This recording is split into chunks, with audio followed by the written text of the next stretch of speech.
All right, boys, it is Halloween, and that means I got a real spooky video for you all today. Today, we're going to be concluding our little mini series we've had going here on the channel, the top 5 must-haves for Beyond Light, but with a twist. Today's list is a top 3. Told you, real spooky. I have covered the top 5 must-have exotic weapons, primary weapons, special weapons, and mods. So today, the last thing to cover is going to be power weapons. That's right, boys, Papa myfi is back, and with me, I bring 3 power weapons that you need to get your hands on before November 10th when Beyond Light kicks off. But first, you know the drill. If you're new, and only if you enjoy the videos, then feel free to subscribe. I'd appreciate it. This video is sponsored by G Fuel. If you want to pick up some G Fuel to boost energy and focus for when that Beyond Light grind hits, then code myfi will save you 10% off your entire order. A massive thank you to everyone that has used my code. But now let's get into the top 3 must-have power weapons for Beyond Light. So up front, this list was a little hard to make because I normally don't include exotics, but with how just about every good or even decent legendary power weapon in the game is getting sunset, well, the rules had to be bent. Also because I didn't want to overlap between this video and that top 5 must-have exotics video I did a while back, well, I had to shorten the list, but there's still a little bit of overlapping. I highly recommend you go watch that video as it includes some pretty baller exotics and even some power exotics that will not be mentioned today, but are still worth going after, in my opinion, just to really fill out collections and have everything. So coming in at number 3 on the list, and that sounds very weird to say right off the bat, we have the Exotic Grenade Launcher Anarchy. I have an entire video dedicated to why, even after it being out for over a year, Anarchy is still very much the grind to get, so I'll keep this entry short. Anarchy is a 150 arc grenade launcher that is acquired from beating the boss Insurrection Prime in the raid Scourge of the Past. Getting into the perks, in column 1 we have Quick Launch for an increase to both handling and velocity. In column 2, high velocity rounds for an increase to reload speed and velocity. In column 3, we find Moving Target, which is going to increase movement speed and target acquisition when moving while aiming down sights. Column 4, we have Composite Stock for an increase to stability and handling. Then finally, the exotic perk Arc Traps, which states grenades stick to surfaces and chain arc bolts to other mines. This weapon can be used 2 different ways, one for add clear and one to increase DPS and overall damage output. The add clear way is by firing off some shots or mines on the ground in front of some adds that are rushing you, and when they pass through that little arc field that is being generated by your arc mines, they will fry instantly, assuming that it isn't a major ultra or boss. Then the more DPS / overall damage output way is by sticking 2 shots of Anarchy to whatever enemy you want and allowing the arc traps to do tick damage while you switch to a different weapon to do even more damage. Essentially, Anarchy is doing more damage in the background.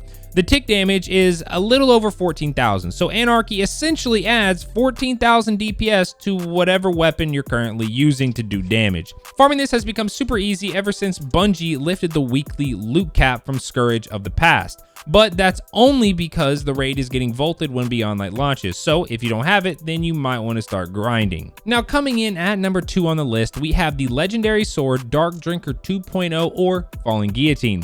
This is a void sword that is acquired via focusing Umbral engrams this season. Now hold up before you get your pitchforks and torches out and start saying, but myfi, it's getting nerfed. Let me relieve you by saying I can guarantee it is still going to be one of the best power weapons in the game, and it will still be the best sword in the game.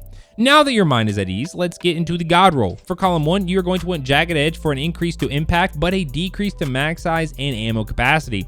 For column 2, Swordmaster's Guard is going to be your go-to for an increase across the board to, and get ready, stability, defense, recharge rate, efficiency, charge time, and inventory size. Now for column 3, Relentless Blade is a must because with it, every time you land 3 light attacks within a short time period, you get sword ammo back. Then finally, for column 4, you are going to want 2 perks at the same time that you can switch back and forth between depending on your situation. Those 2 perks being Whirlwind Blade for a short duration of increased damage after rapidly landing strikes, and Surrounded for an increase to damage when surrounded by 3 or more enemies. You will normally always run Whirlwind, but in the small chance that you are surrounded by a lot of enemies, then switching to surrounded is going to enable you to put in some serious work.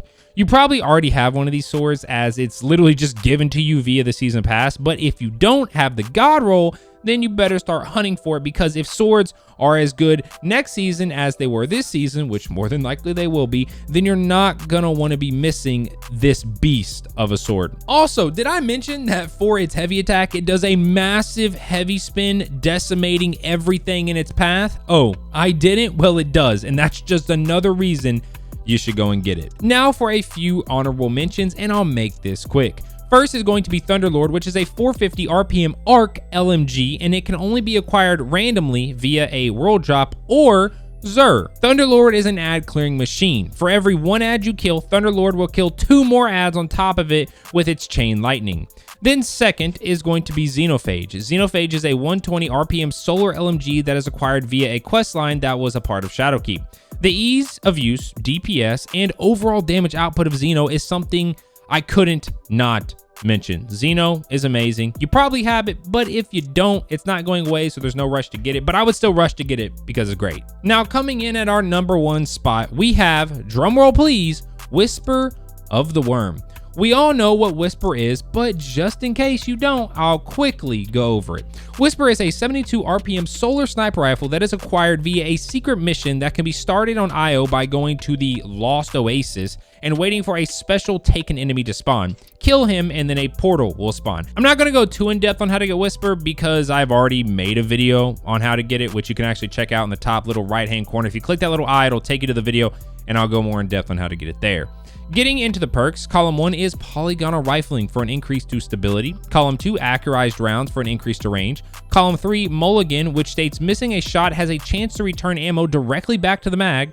Then column 4 is fitted stock for an increase to stability and recoil, but a decrease to handling. Now finally, the exotic perk White Nail, which states higher base precision damage, then rapidly landing 3 precision hits will refill the magazine. I should also mention that when the catalyst is acquired, then it enables what I'm just going to refer to as a perk called Whispered Breathing, where after you ADS and wait for a few seconds, you will do considerably more damage. Whisper is a god weapon, and you only have a little over a week to get your hands on it. I have been doing Whisper carries over on twitch.tv/myfi with an underscore at the end, so if you need one, then come on over. There's not much to say other than if you don't have this gun, then getting it should be your #1 priority before Beyond Light. It's probably the best power weapon in the game right now. And there we go. Like I mentioned earlier, I did make a top 5 must-have exotic weapons list that I highly recommend you watch if you haven't already. That has some really good exotics in it, and it also includes some other power weapons that I think you should also get. But now I need something from you.